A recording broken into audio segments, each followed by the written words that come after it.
for me, it has been to be that guy that does what people say can't be done, you know? And I think it started with trying to please my mother and trying to please my grandmother, and they always wanted higher for me. They always wanted more for me. And it got to the point that I wanted to be something. I wanted to be somebody. And it made me choose certain roles. It made me turn down certain roles. There is more than an image that I want to project. I want to be the person that is the first person there and the last person to leave. That's who I want to be, because I think that the road to success is through commitment and through the strength to drive through that commitment when it gets hard. And it is going to get hard, and you're going to want to quit sometimes, but it'll be colored by who you are and more who you want to be. I definitely found that wanting to be an actor stems from wanting to be somebody. My mom wanted me to be a truck driver because that would mean I'd make $24,000 a year if I went to Truck Masters, and that would be twice what my father made.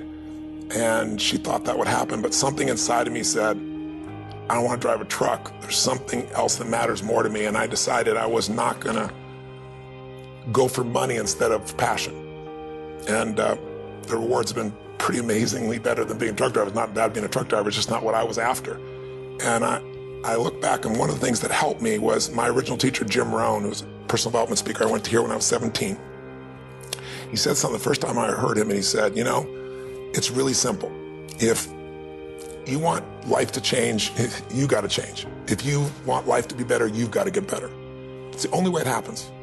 And luck will show up for people and to leave them. But if you're constantly improving who you are and what you give, game over.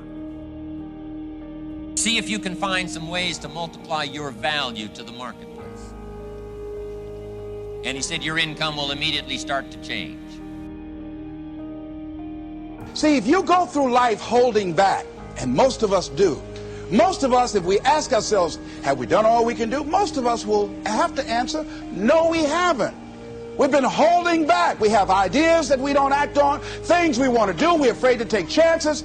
We go through life trying to seek security and not coming outside of our comfort zone, and we take most of our stuff with us to the grave. Up until then, I was hoping that the economy would change. I was hoping that my company would change. I was hoping that my paycheck would change. I was hoping that circumstances outside would change. And then here's what I found out. It isn't going to change. So then my question was, if it isn't going to change, how will my life ever change? And here's what my teacher taught me. When you change, everything will change for you. And I'm saying that the fact that you're still here, that you're still breathing, you've got some more work, and you owe it to yourself. You owe it to yourself. So when you get up in the morning, that you can look yourself in the face and say, hey, I'm living my life on my terms. Change a question, change your life. When it comes to planning your life, I want to get you to learn to ask 3 questions now. The question you want to ask yourself is, what do I want? What's my outcome? What's my result? The word RPM, the first one, is to get you focused on the target. The target is not the activity. The activity can change. It's what's the result I'm after. If you know exactly what it is you really want, what you desire, what you're really after, clarity is power. The more clear you are and specifically what you want, the faster your brain can get you there. But if you're generally saying things like, what do I want? Well, you know, I want more money. Fine, here's $1, get out of here. Whether you get the outcome or not, whether you get that result, will be based first, do you have clarity? And the second thing is, whether you got enough emotional juice to keep going after it when things don't work out. Did you achieve the outcome? Yeah, when you're that general, you think you're not getting your goal, you are. The way you language your goal, the way you think about it, you're receiving it. I want to feel a bit better. I want to lose some weight. Fine, you lost a pound, you're done. When you get better, everything will get better for you. And that's where I picked up that phrase, for things to change, you've got to change. You don't have to change the marketplace. You don't have to change the marketing plan. You don't have to change the economy. You don't have to change countries. You don't have to change circumstances out there. All you've got to do is look within and see if you can change yourself for the better.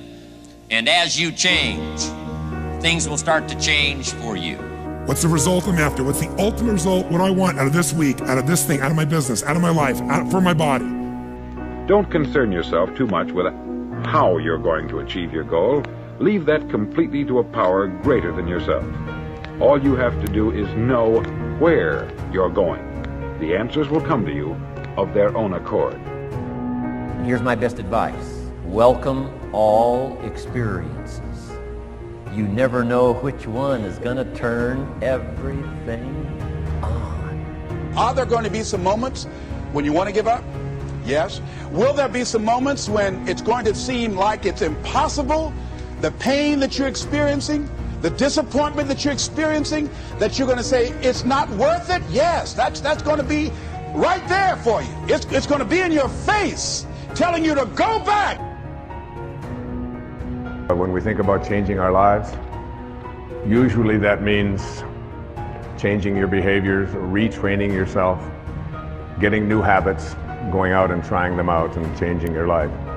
This is about changing your thoughts, and then your life will change. Change your thoughts, change your life.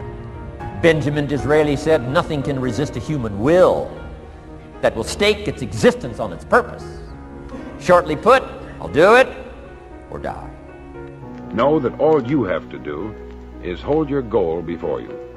Everything else will take care of itself. And I can tell you that it doesn't make any difference what age you are, whether you're a teenager watching this, or whether you're someone in your 60s, 70s, 80s, or anywhere along the way, you can make that change. Every thought, every feeling, every emotion you experience in this lifetime is shaped by beliefs and values.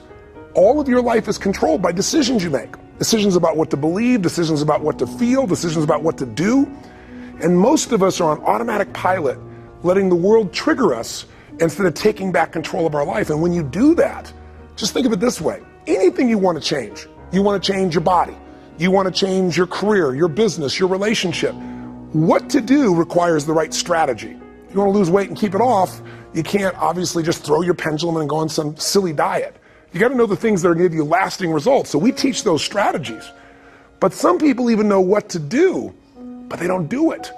And why are we able to get people to do it, to follow through? Because 80% of success in anything, my friends, is psychology, and 20% is the mechanics.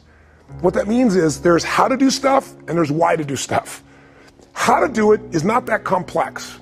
And if you really learn from somebody who knows those refined distinctions, they can show you those tipping points, those things you can do where in the least amount of time you get the biggest result. As you look at yourself as a business operator, as you look at yourself as an entrepreneur, as you look at yourself as a person that want to make a mark with your life, that want to leave a legacy, you've got to be hungry. It's better to be prepared for an opportunity and not have one than to have an opportunity and not be prepared. You want to find people who master that because success leaves clues. And that's the same thing I'm suggesting to you. Whatever area that you want to go in it's finances, in business, insurance industry, whatever area that you're interested in, find the people who are mastering that and follow their example. Watch your relationships. They're nourishing relationships and they're toxic relationships. Nourishing relationships, they bring the best out of you. They inspire you. Toxic relationships, they drain you. People that are hungry are willing to do the things today others won't do in order to have the things tomorrow others won't have. People that are hungry believe, always strive to get on top in life because it's the bottom that's overcrowded. People that are hungry know if you want to be successful, you must be willing to do the things today others won't do in order to have the things tomorrow others won't have. If you do what is easy, your life will be hard. Complain, point at your circumstances, give up your power, blame the government, blame the economy. If you do what is easy, your life will be hard. But if you do what is hard, your life will be easy. It's hard to make a radical change in your behavior. It's hard to take ownership. It's hard to swallow the bitter pill that wherever you find yourself, at some point in time, you made an appointment to be there. That's hard. That's hard. If you do what is easy, your life will be hard. If you do what is hard, your life will be easy.